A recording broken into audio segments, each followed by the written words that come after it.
In this episode, I chat with Kegel's own Kristijonas Sergejevas as we dive in deep on the technical side of bowling and more. I'm Timm Young, and this is The Bowler's Mind.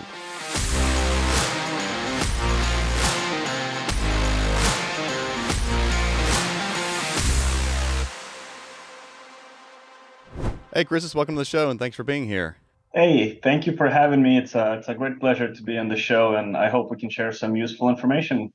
So, just taking a wild guess, based on your accent, I'm assuming you're not originally from America.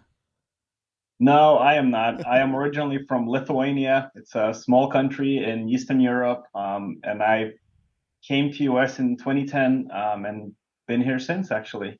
Well, let's start by talking a little bit about your bowling journey and how you first got into bowling and what led up you to where you are now. Right. So I started bowling about, I want to say 25 years ago, and damn, that sounds pretty long now.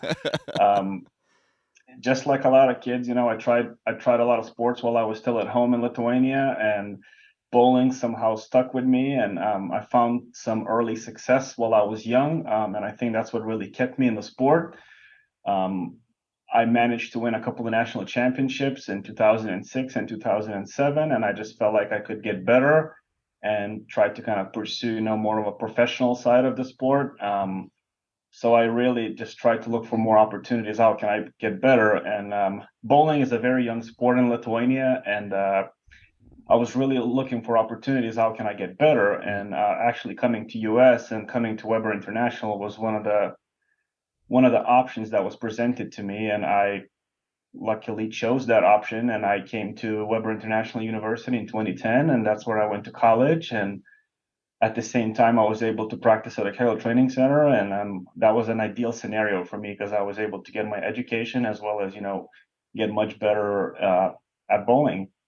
What other sports did you play prior to taking on bowling?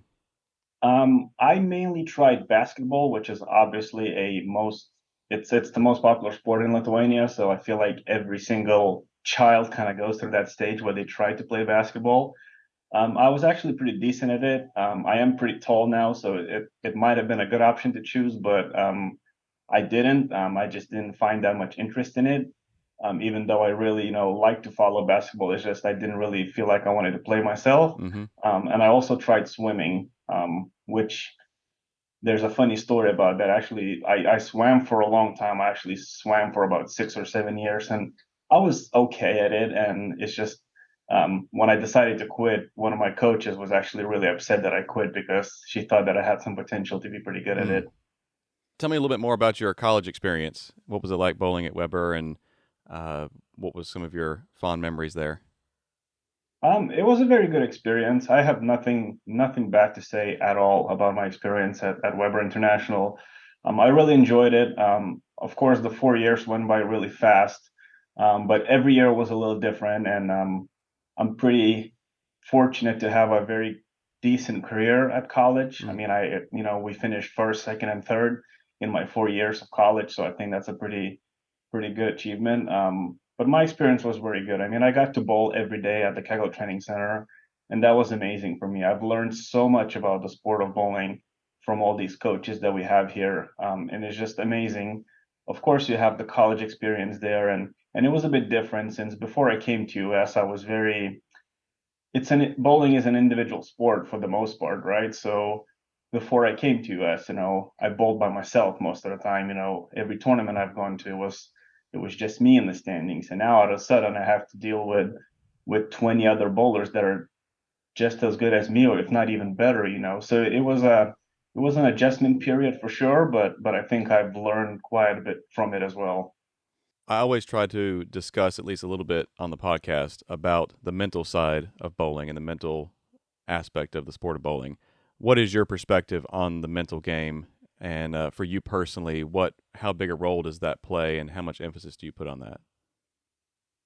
So I am probably not the best person to speak about the mental game, and I'll tell you why. Um, as much as everyone talks about how important it is, and I do believe that it is important, I just think that you have to be really dedicated Mm. to your mental game. And unfortunately, I cannot say that I'm that person. I do believe that you have to have your pre-shot routine. You kind of have to have some positive self-talk with yourself, but I just haven't been that person to really commit to that and really do those things and try to better myself in that case. And I know I'm definitely not the best when it comes to the mental game because I am very self-critical. I don't know if Mm. that's the right word for it, but I do like to criticize myself and blame myself for a lot of things, which a lot of times people tell me that's my mental game, and I just kind of shrug it off and don't really believe it, because I always feel like I have a reason why I didn't bowl well. Right. It's more of a technical reason in my Mm. mind. But again, like I said, I might not be the most or not the best person for this topic since I don't really, like I said, it's not like I fully don't believe it, but I just don't think it's not for me, this topic, I don't think, Yeah. to put it shortly. What then, since the technical side of the sport seems to be more of your forte, how do you, when you go to a tournament, how do you approach, um, arriving, getting yourself psyched up, that sort of thing? Or is it that you're just kind of looking more at, here's the oil pattern, here's the length, here's my equipment, and kind of formulating a plan that way? Yeah, to me, the technical side is definitely more important. I think the bowlers that are quite technical tend to have a lot of success, and we have quite a few examples of that. Mm. So I always try to think of the technical side before I go to a tournament. I always want to know, if I can, what pattern I'm bowling ball. I want to know everything that I can about the bowling center itself. I want to know you know, what lane surface I'm going to be bowling on. If I know the pattern, can I read the pattern? Can I predict something out of the pattern? And of course, the equipment itself comes into play. If I know some of those details about the pattern or lane surface, I will definitely be thinking a lot about my equipment. What bowling balls work better on this lane surface? What bowling balls work better on a certain pattern? And stuff like this. And of course, I would still pay a lot of attention to my physical game to make sure that I'm sharp enough for the tournament that I'm going to. Well, I think sounds like a great segue into some of the other questions that I had for you. Let's talk a little bit about oil patterns. Could you explain a little bit of what is the difference between a house shot and something like a sport pattern? Sure. I mean, I think the difference is actually pretty simple. House shots is meant to be easy, and sport shots are always or usually, a little bit harder. And basically, the way I see this is it's how much room you have to miss. The Mm. more room you have to miss, left or right, the easier the pattern usually is, and usually those are the house shots. And then vice versa with sport shots. The less room you have to miss left or right, usually the harder the pattern is. That will require bowlers to use a certain skill or a certain bowling ball to kind of match up to those patterns. So to me, that's all really about how much room you have to miss. Now, don't get me wrong. There's quite a few sport patterns that bowlers are able to Mm. um, create quite a bit of room, but basically another way to look at it is how much oil there is placed on the outsides. Mm. So the more oil there is on the outside part of the pattern, the more difficult it is, and the ratios become more of a sport compliant ratios versus the house shots. You have very, very minimal amount of oil towards the outsides, which helps you create that much room. Okay. And is that because the when you have more room on the outsides, obviously if you miss right, you'll hit friction early, the ball recovers and kind of guides the ball back to the pocket. If you miss left, you'll hit the heavier oil in the middle, the ball will skid and still get you close to the pocket. That is correct. I mean, obviously, like when we speak about the term house shot, that's what you kind of have to envision. You're going to have a lot of friction to your right or left if you're a left-hander, and you're going to have quite a bit of conditioner placed towards the insides, closer to the pocket, and that's all to kind of help the bowling ball guide to the pocket.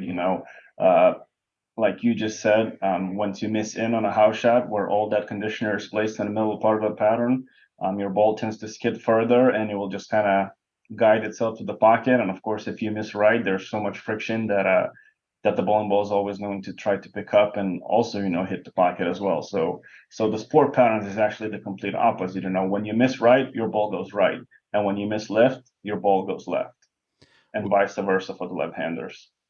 Would you say though that a house shot breaks down sometimes more difficult, or the shot can get more difficult on a house shot the way it breaks down if you've got a lot of people going up 10 and creating even more friction, then you get that what's called the cliff effect, where you've got a lot of oil now in the middle and you've worn away all the oil to the right of it. Do you think that is sometimes more challenging than a sport shot, the way it breaks down? I definitely do. I think in today's game, that cliff effect or a wet dry effect or a over under, whichever way you call it, I think is actually a pretty common thing that you see these days on the lanes. And you even see that, on some of the sports patterns as well. And I think it's one of the most difficult obstacles to tackle these days. And mainly because, you kind of have that theory of targeting sport upside down, really, because what happens with an over under reaction, when you miss right, your ball hooks too much. And when you Mm-hmm. miss left, your ball never hooks. That's Mm-hmm. the definition of wet dry. And usually that's something that's pretty hard to deal with because bowlers not now I think the bowlers are getting much better at battling that, but I think that's just a very unusual characteristic that on the more sport pattern you don't really see that, and I think you have to have a certain technique to really match up to this over under reaction, and you have to be pretty smart with your equipment choices, I think, to really battle that. And I think that's why some of the bowlers are struggling on a cliff as we speak. So then on a sport shot, do you feel like a sport shot gets easier as it breaks down because you're kind of creating your own friction down lane? It's possible, and actually that's what you see a lot of pro bowlers say, and even more advanced bowlers say that some of the sport patterns that are like 3-1, 4-1 ratios are actually easier than some of the house shots, and that's mainly because of that breakdown. You don't have just as much oil in the middle part of the pattern versus a house shot, so that transition is a bit easier to follow, and you can actually keep chasing it left if you're a right-hander. It's just a different transition that you're dealing with when it comes to house patterns Mm. and more of a sport patterns. Would you explain what you mean when you say 3-1 to 4-1? It's just a ratio. There's a calculation, and it's basically calculating how much oil there is on the outside comparing to the inside part of the pattern. So if you take, let's say, second arrow and you split that in half and you look at how much conditioner there it is placed on the outside of the second arrow and how much conditioner there is on the inside of the second arrow. So let's say if there's 10 milliliters on the inside part of the Mm-hmm. second arrow and there's 5 milliliters on the outside pattern or outside part of the second arrow, then there's a 2-to-1 ratio, right? Okay. So you kind of want to, it's a calculation that our lane machine software is able to calculate for us. So then, is a 4-1? Is that considered more of a house shot because you're talking about a lot of oil to the left and less oil to the right? So actually, the way USB-C defines these, how do you say these? What do you call the pattern categories? From 1-to-1 to 4-to-1 is considered a sport pattern, and Okay. then from 4-to-1 to, I believe, 7 or 8-to-1 is considered a challenge pattern, and then from 8-to-1 and anything above that is considered a recreational pattern, which typically that's where your house shots fall into. Okay. I understand. So 1-to-1 would be that's completely flat. There's no middle oil Correct. heavier. There's no less on the outside. It's just a flat sheet of oil. That's correct. So the more oil there is on the outside, the lower the ratio. The less oil there is on the outside, the higher the ratio. That's Okay. probably right. Okay. Yeah. So it makes sense. So higher ratio would be an 8-to-1, Yes, and the sub and basically the outside's always going to be a low number. That's that second number, one, something like that. that's correct. Yes, So that unless it's totally flat. Okay. So the as that first number comes down to 4 and 3 and that sort of thing, now you're getting into really difficult patterns because it's starting to flatten out, basically. That is correct. That's correct. Yes. Okay. What is the ratio typically that the national tour guys are bowling on? I believe they maintain the ratios between 1-to-1 and 1-to-4. They Okay. want to try to keep all of their patterns within the sport compliant category. So usually you're going to see something between 1-to-1 and probably 3-to-1. Very rare occasions you're going to see some patterns that are a bit higher ratio, more like 4-to-1 or 5-to-1. Maybe some of the celebrity events that they have where they have some other bowlers bowling on them, they might make them a little bit easier. But for the most time, you're going to see a sport compliant pattern in there. Okay. So the so that 1-to-1 and going up, that would be like your cheetah and all the other ones that the No, not necessarily. okay. Actually, the 1-to-1 would be more of your old style US Open. Well, Okay. there's really no shape in the pattern.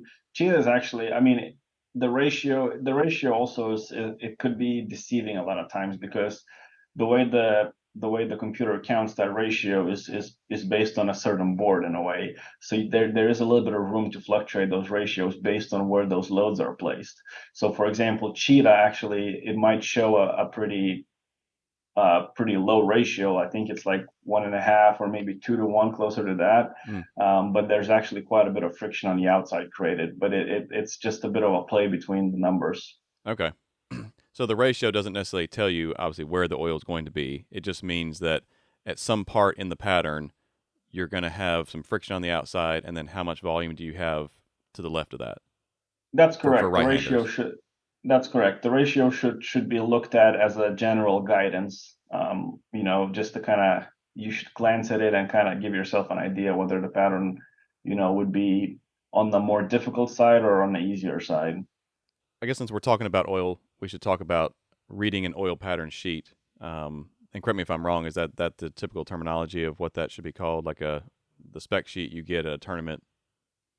Yeah, normally that's just called an oil pattern sheet. Okay. That's where all your data is about the pattern, and all the details. Okay. Could you kind of give us just a little overview as to when someone is given that sheet, what are the most important parts they should look at?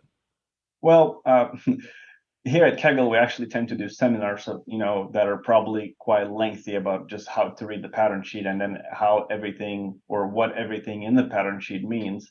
There's so many features that the lane machine can do that need quite in-depth explaining of what they can actually do and how they change the pattern. However, I'll just, like I said, just to kind of keep it a bit shorter, we'll try to mention a couple of things that you will want to pay attention to when you're looking at the pattern sheet.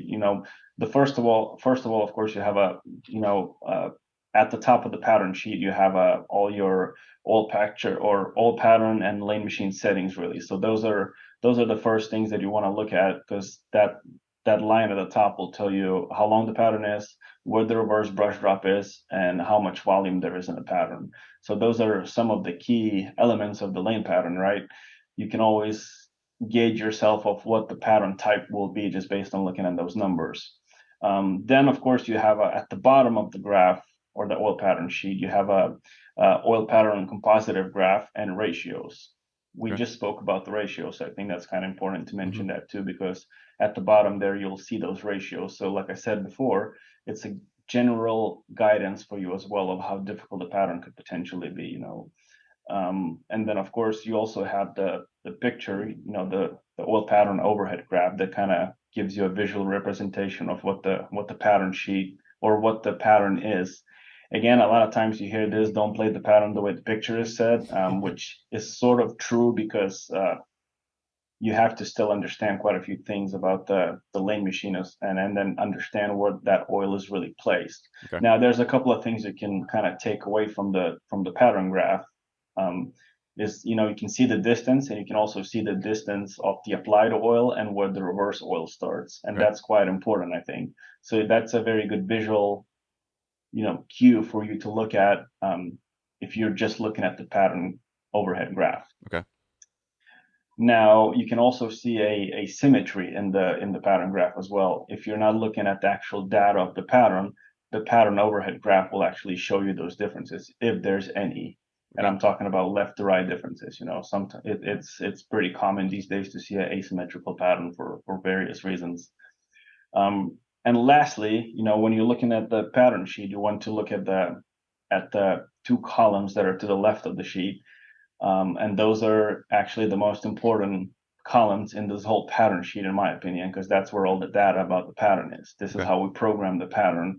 Your lane machine speeds, your conditioner placement, uh, your buffer speeds, your distances, everything is set in those columns. And that's where we should really, we would need more time to really go in depth with all those settings that we can set. Sure. But We'll I have you, would I'll have you back highly on just to go in depth about that sometime. Okay, yeah, not a problem, not a problem. So, and like we have some seminars and webinars actually that are posted online that actually give people some idea of what these numbers are, Okay. and what each individual column mean in these graphs. Okay. Perfect. And you can find them on our YouTube page. Okay. let's talk a little bit about the lane machine itself that obviously is applying the oil. Can you give us kind of an overview of the different components of an oil machine and what it does, as it goes down the lane and comes back? Sure. So obviously the main goal of the lane machine is first of all to clean the lane properly. So as the machine is going down a lane, it's doing two things. It's cleaning on the forward pass, it's cleaning the lane, and it's also applying fresh conditioner onto the lane. And while it's going on the way back, it's also applying oil on the Okay. lane as the reverse pass. Okay. So like I said, it's a very as complicated as some of these machines are. It's actually the purpose of it is pretty simple. It's to clean the lane and then put fresh conditioner onto the lane. And the word conditioner and oil are kind of interchangeable. Is that correct? Yes, I mean Okay. here at Kegel we like to mention it as conditioner. Our engineers like this word a little bit better because it sounds a bit more professional. And Sure. since we are conditioning the lanes, as we say, we usually don't say that we're oiling the lanes. We're conditioning the lanes, and the conditioner has a purpose on the lane as well too. Okay. Um, let's jump on that real quick, out of curiosity, because what is the main component? I know Kegel has a lot of different oils that they use or conditioners. That What is the main component in those? Well, most of our conditioners are well, actually, all of them are based with mineral oil.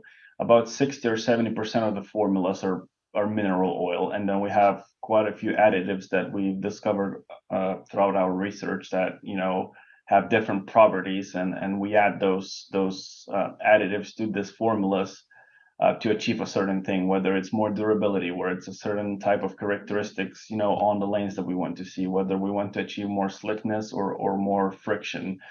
There's many things or many additives that also go into these formulas that are specifically selected for a certain conditioner. Okay. So I know that fire and ice are two of your different conditioners, and probably maybe two of the most popular. What are the differences between those two? Obviously, besides the mineral oil, what makes those two oils different? Well, the formulations are quite similar to those, but there's different friction modifiers in there that will create a little bit of a different ball motion really. So fire and ice was really released when the flex lane machine came out, and the whole idea was to actually be able to combine two oils together Mm, and run them in a single pass, or run fire on a forward pass and ice on a reverse pass, stuff like this. So as the name says of these conditioners, ice tends to be a little slicker, and it's actually one of our slickest products that we have in our lineup currently. And fire is the complete opposite of ice, and it actually creates a bit more friction onto the lane, so you can see your ball slow down a little bit easier. So when you can either use those conditioners separately, or you can combine and actually achieve some of those fine tuning patterns that you kind of want to see. let's talk a little bit about forward and reverse, because I think that's something a lot of people probably don't even realize is happening. Uh, if you were to have a pattern that didn't have any reverse, so basically the machine goes down, it's cleaning the lane, and then it's adding conditioner behind it as the first pass, and then as it comes back, you've got the brush drops again, and lays a second pass, and that's the reverse. What is the That's difference correct. between those two? That if you didn't have the reverse, how would the pattern play as compared to with reverse? So this is a very interesting topic. I think this is where it becomes a bit more technical, because it's pretty hard to explain just in simple terms what forward oil is and reverse oil is without really understanding how the machine operates. But a very, very general rule that we tend to follow and start explaining this terminology is forward oil. We used to create the shape of the pattern in the back end, basically, or the back part of the pattern. So we want to use forward oil to kind of shape our pattern towards the end, thinking about the end of the pattern or the back part of the pattern. And then the reverse oil is usually or generally used for durability and just protecting, the front part of the pattern really. So in your scenario that you explain, if we don't use any reverse oil, there it's likelihood that the pattern's going to break down a little faster, especially in the front part of the pattern, because without applying any oil in the reverse, you're just kind of reducing the overall volume of the pattern. So, if you have less reverse oil, again, it's all depending on the structure of the pattern as well, but that's a very general rule. So in the forward, it lays down a certain amount of volume, and then the reverse is just basically laying on top of that. So it's just basically creating more volume in certain areas of the lane. Now, typically, I guess from what I can see from a chart, is the reverse typically does not start where forward ended. So forward goes down, the brush that is laying the oil down lifts up. It continues to clean the lane, goes through the pins, and as it comes back, it goes past the point of I guess what you would consider the actual length of the pattern. Uh, Mhm. how does that affect ball motion as considered, I guess, when that brush drops? How important is that? You see on the chart when it says the brush drop. How important is that? It's actually very important, and I think that's one of the overlooked items on the pattern sheet as well. I don't think a lot of bowlers generally pay attention to the reverse brush drop. A very general rule, if we place the reverse brush drop as close to the end of the pattern as we can. So let's say if your pattern is 40 feet and we place the reverse brush drop at 40 feet, there could be a few things that could happen. And again, that's all depending on the structure of the pattern as well. These things that I'm going to say now, it doesn't mean that this is always going to happen, because there's other factors that influence how we determine where that reverse brush drop is. But a general rule is that if you place your reverse brush drop at the end of the pattern, you can make the pattern play a little tighter. So you might not have just as much room to the right or left to miss.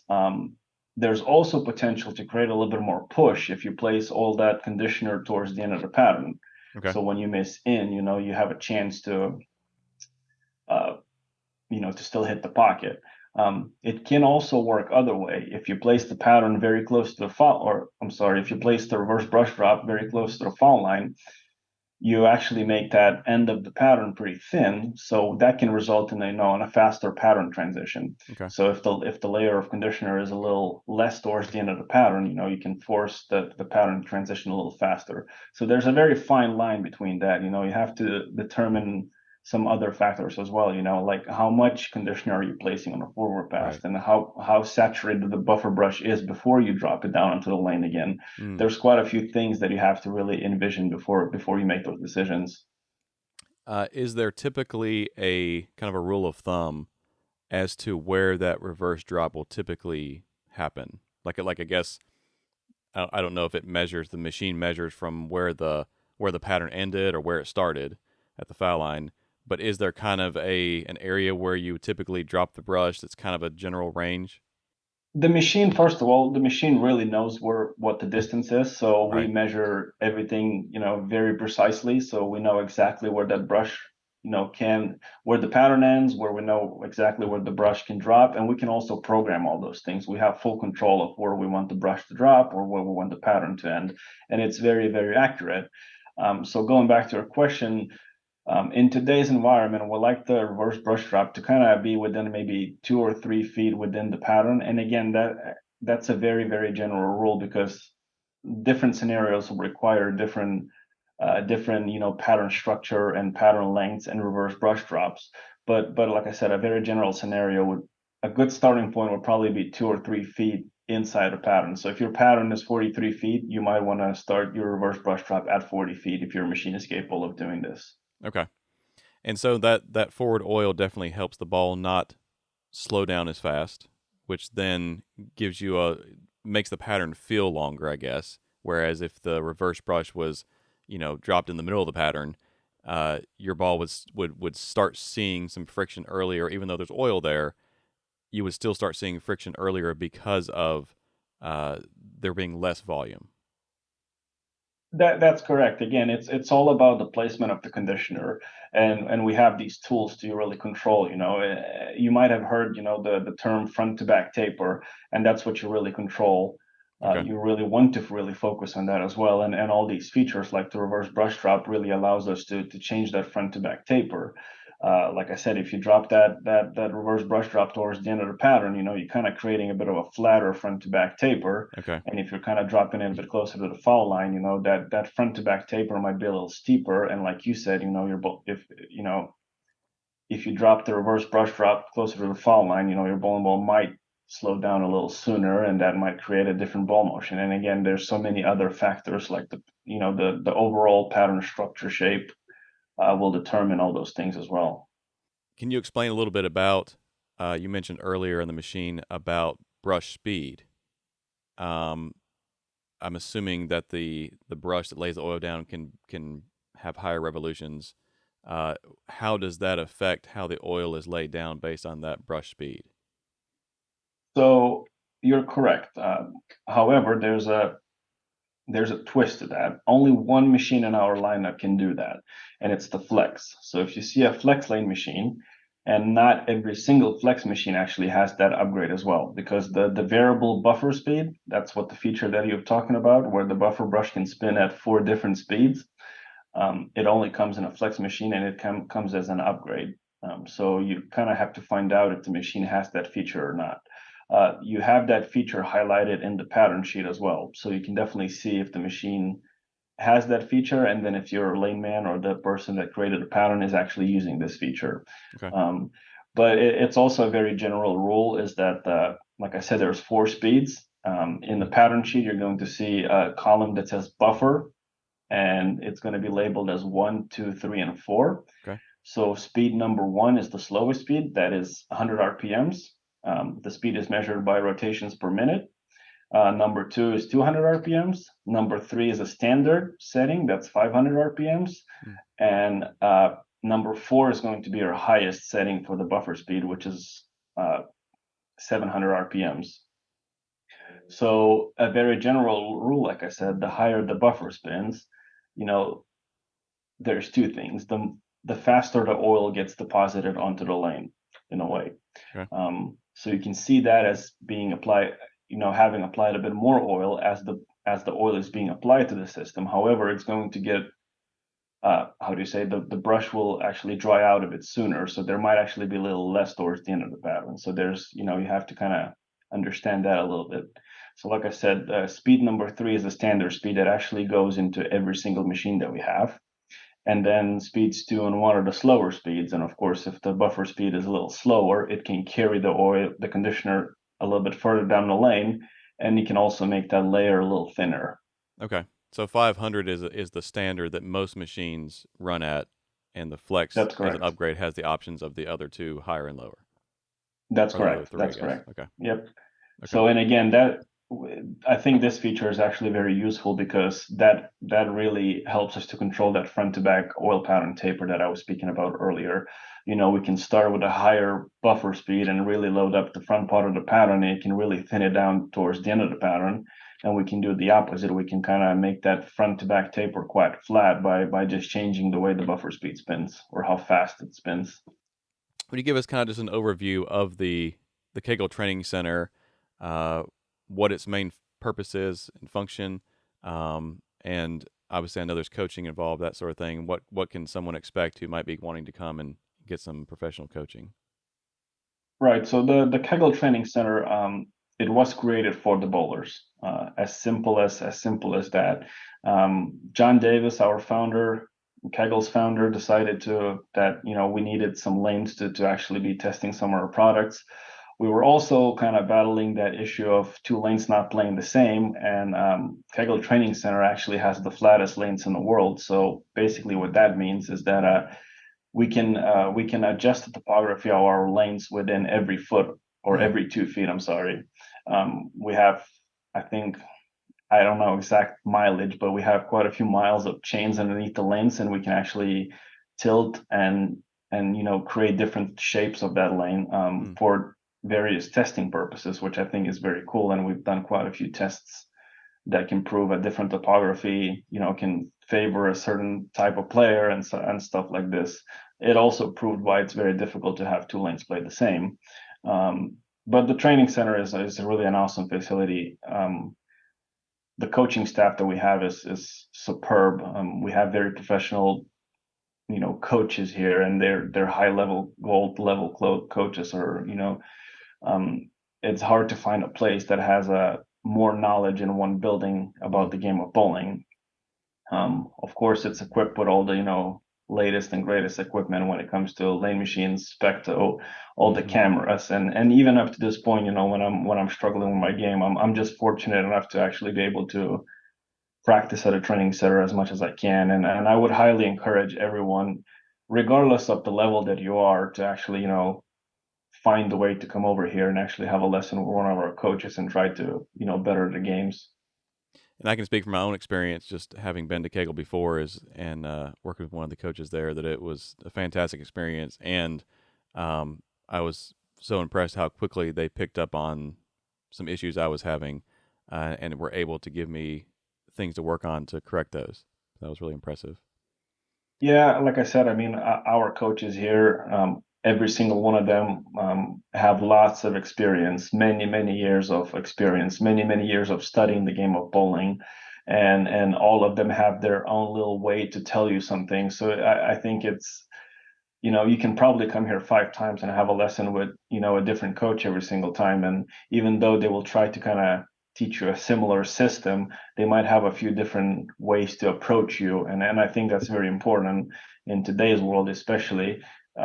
But like I said, the training center is all for the bowlers. And like I said, regardless of the level that you are, I think anyone can greatly benefit from practicing or having a lesson at the Kegel Training Center.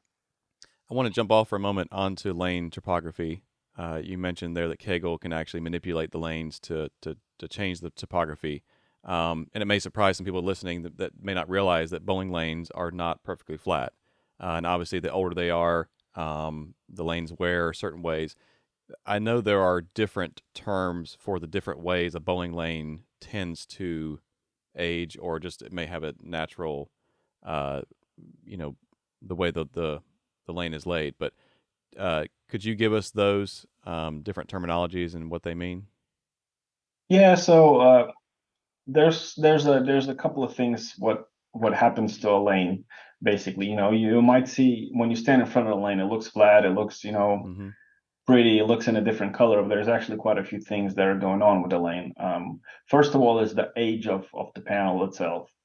Um, you have to understand how old the panel is. The more worn it is, the more friction there's likely to be on the lane. The less worn it is, the slicker it could be. The second thing that you want to obviously pay attention is to actually different type of lane surface that you have. You have some obviously very common lane surfaces that you see, in most bowling centers, like the HBLs or SBLs that are actually considered to be the higher friction lane surfaces. And then you have the Brunswick uh, lane panels that are, Brunswick Pro Lane or the Anvil lane that are considered a little slicker lane panels. So you have to really take those things into consideration before you step Mm-hmm. onto the lanes. And uh, I am a believer that there's certain equipment that works better on a certain lane Okay. surface. So do you really know those things when you go into a Mm-hmm. tournament or in your league night?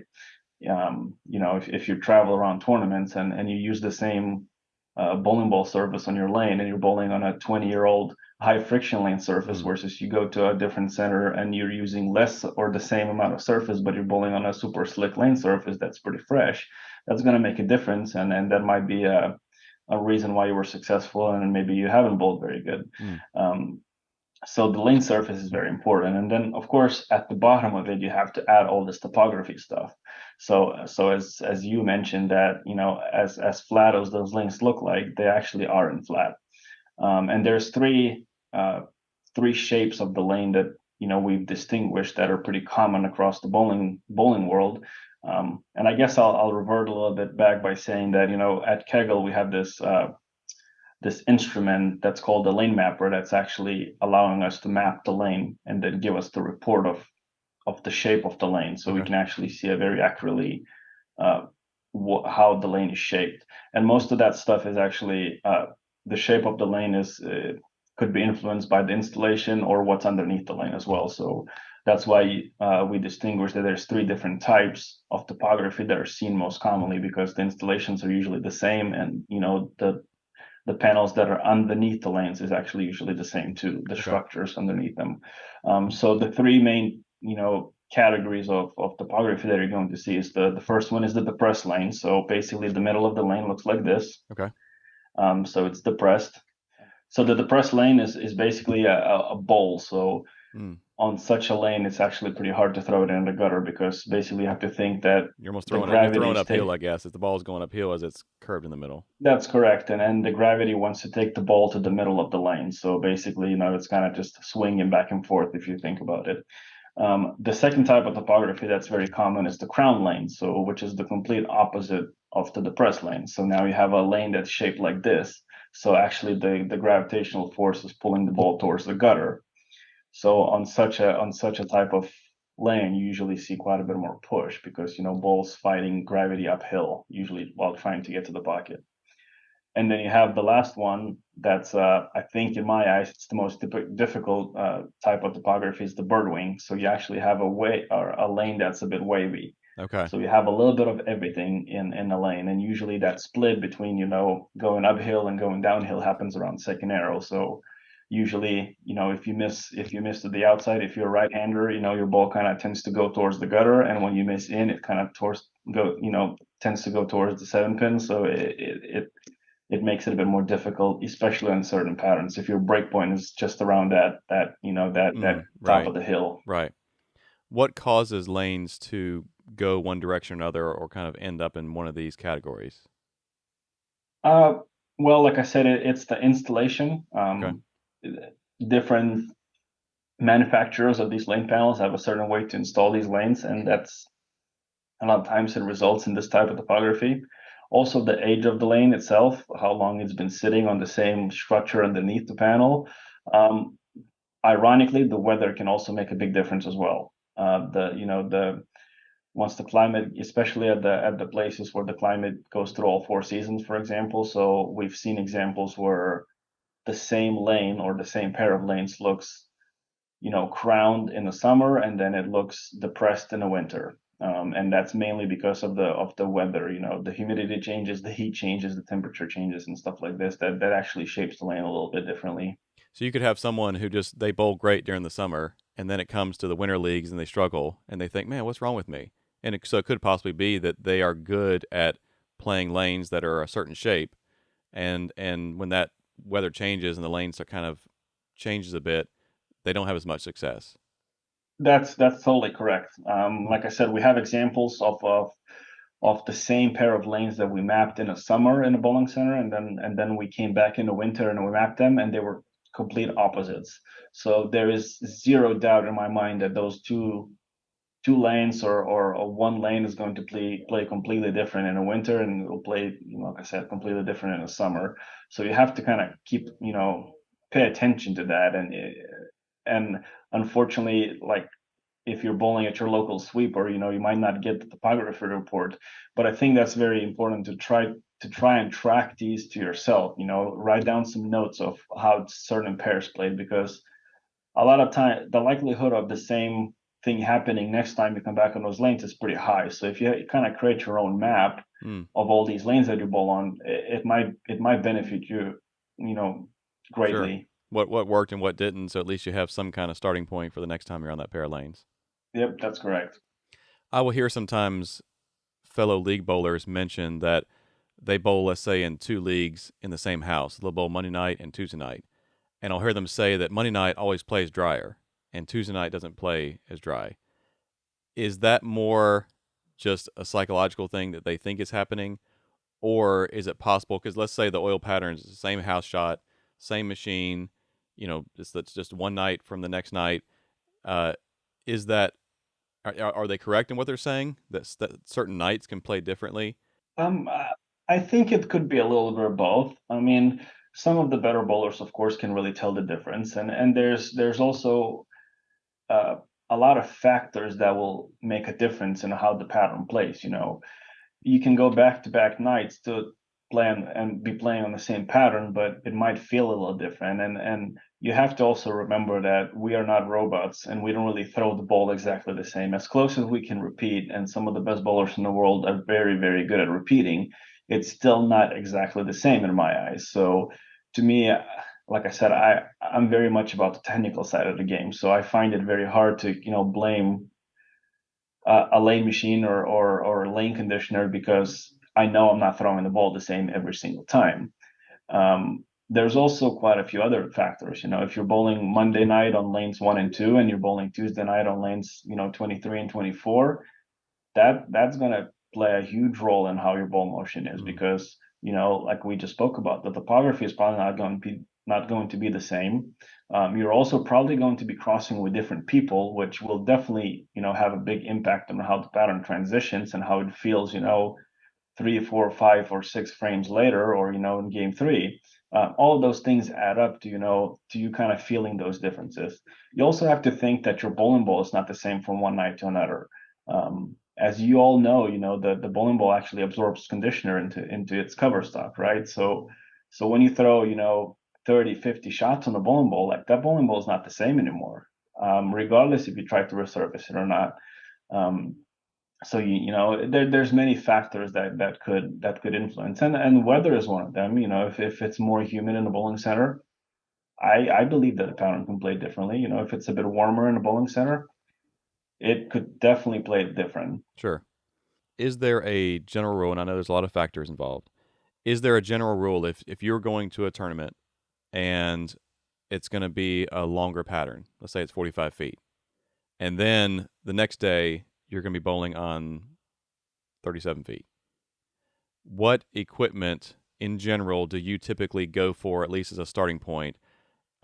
Would you go with something with more surface for the shorter pattern, or a pearl for the shorter pattern? What is your technical strategy for that? So I don't choose my bowling ball surface based on the pattern length, and mainly because I'm more concerned about the lane panel itself. Okay. First of all, I want to really understand what the lane panel is. Is it old, or is it kind of new? Is it slicker, or is it a higher friction lane panel? We spoke about those things a Mm-hmm. little bit before. So of course, if I know any history about the bowling center, do I know that the bowling center hooks? I probably won't use as much surface. Okay. If I know the bowling center is pretty fresh and it's got slick lane panels, and maybe it's using a slicker conditioner, I will probably start off with a bit more surface on my equipment. Okay. Um, I have the same logic when I'm choosing my equipment, in terms of how strong of the cover stock do I want to have. If I know that I'm going to a center that's very worn, and it's got high lineage, and I know the bowling balls hook early there, I probably won't be grabbing my strongest equipment there in terms of cover stock. And it's vice versa. If I'm going a slicker lane, I'll probably look for the cover stocks that are a little bit stronger.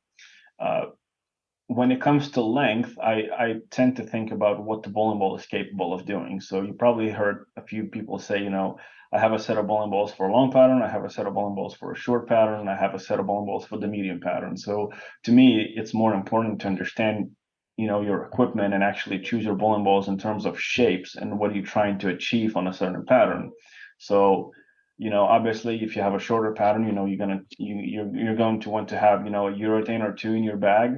You will want to have some shapes that are a little bit slower down lane, that are not super responsive, so you can control that, all that back end that you have available to you.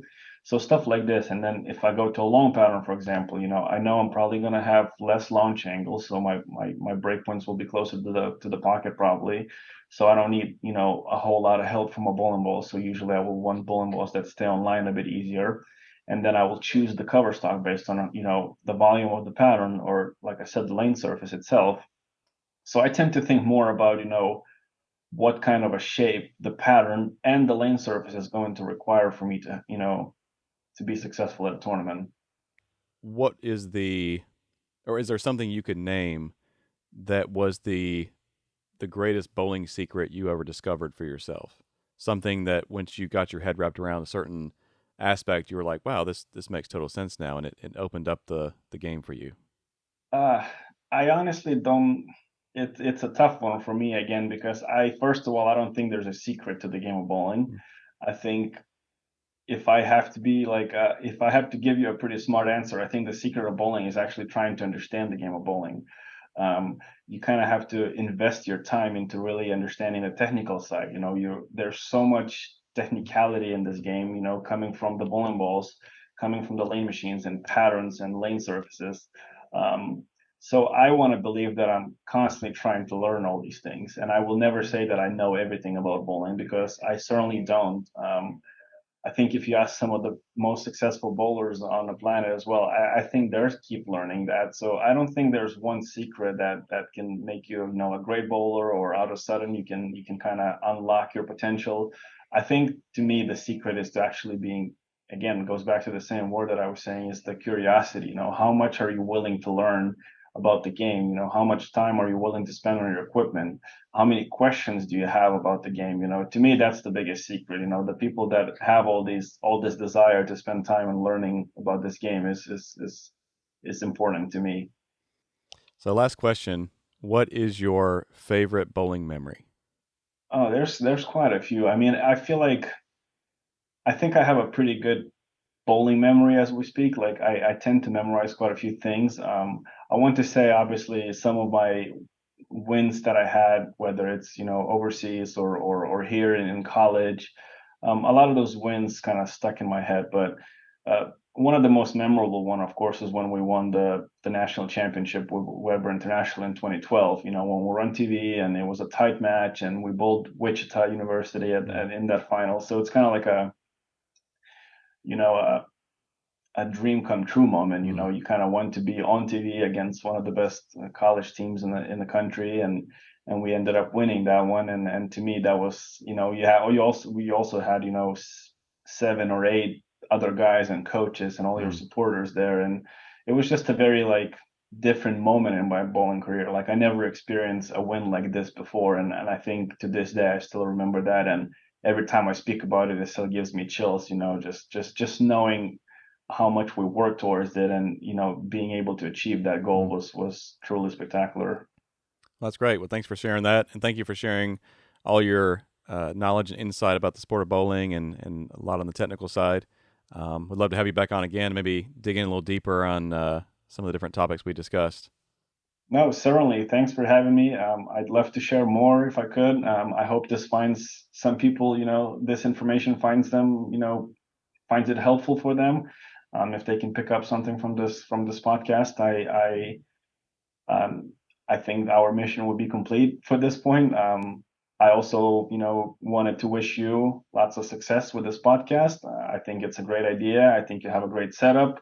I've watched a couple of other podcasts that you've already done, and I think that was a very cool, cool concept that you have. And I think the people that you interviewed so far is actually very worth listening to. Well, thank you. I appreciate that. Thank you again for coming on. Not a problem.